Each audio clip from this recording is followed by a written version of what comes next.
welcome back to another episode of Lessons from an Old Quilt. My name is Chris O'Neill and I'm so glad you're here. So today we're going to be taking a look at this incredible, beautiful, beautiful quilt. See if I can get one of the blocks in the screen here. There you go. And the block is called Flower Pot. It's just incredible. This was mailed to me by a viewer named Martha, who is a passionate quilter in Toronto. Thank you so much, Martha, for sending me this incredible beauty. I can't wait to get started on saving it and seeing what I can do to help it and give it just a new life. It measures 70 by 72 approximately. It does have some damage and some stains. I love it, I love it, I love it. It's also from the 1940s. It's just a gem. So let's take a closer look at this beauty. This block is on point, just like last time. I think the last video I made, the block was also on point, but you can see it right here. So I'm going to turn it so it is the way that the quilter made the block, okay? And then they turned it on point. So let me turn it so we can talk about it. Okay, so you can see it right here. Oh my goodness, such a pretty block. It's made up of half square triangles that you can see throughout here. There are 10 of these little half square triangles, and then they are sewn to this, and then this is almost like a sashing strip that's put on here with half square triangles on this unit. So the way it's constructed is not too complicated, but it is a little tricky. This area was placed on first, and then these were added. And everything is done by machine on this, except for the quilting, which we'll talk about in a moment. There are 16 of these basket blocks. They are two color, as you can see, this mauve and off-white. So pretty and so classic. Between each of these blocks is a solid. So the maker alternated these in this quilt. Let's talk about the quilting itself, because that's really cool and interesting. Okay, so hopefully you can see that pretty well. There's a fan motif. It's called the Baptist fan, and it's like an interlocking fan motif that is all over this quilt. This tells me maybe a group quilted this.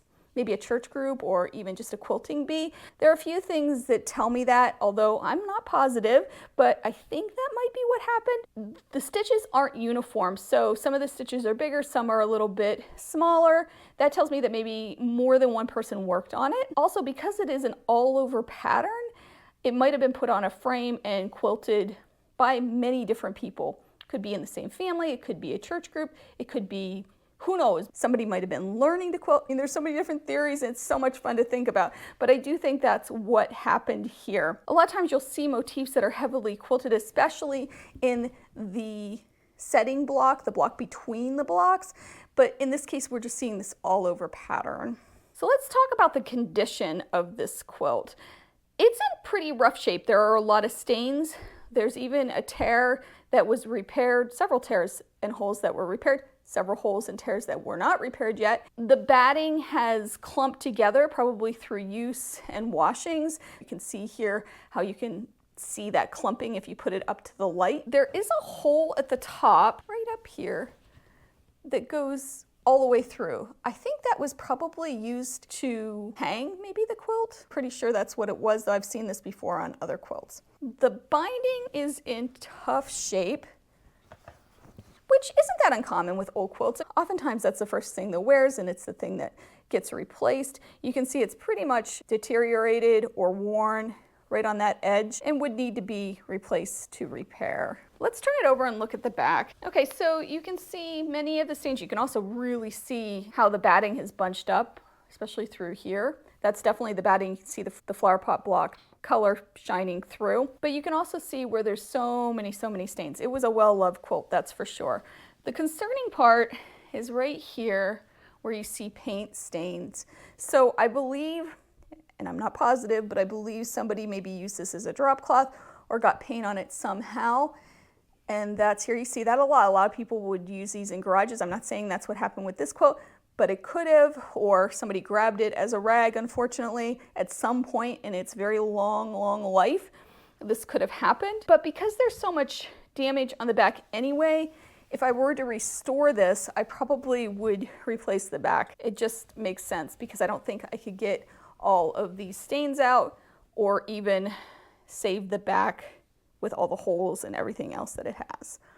Quilts were made to be used, and you can tell this quilt absolutely was used, and I get the feeling that it was really well loved too. It's a beautiful, beautiful quilt with some issues, but you know, we all have issues, right? We can forgive that. So if we turn it around to the front again, I want to take one last look at this block and just show you how beautiful it is, how well the color has held up.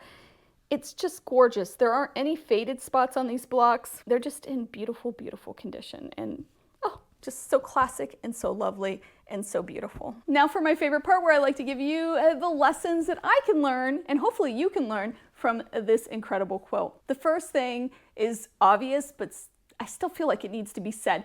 The two-color quilt. Oh my goodness, what's more classic than a two-color quilt? It is beautiful, that mauve on the off-white. It is classic. It never goes out of style. There are two-color quilts now that are made that are just stunning, and there are two-color quilts from the 1800s, from whenever, that are just stunning. It's a classic combination, and I'm here for it. We can all learn from that, because sometimes we get bogged down on how many colors, how many fabrics, all of that.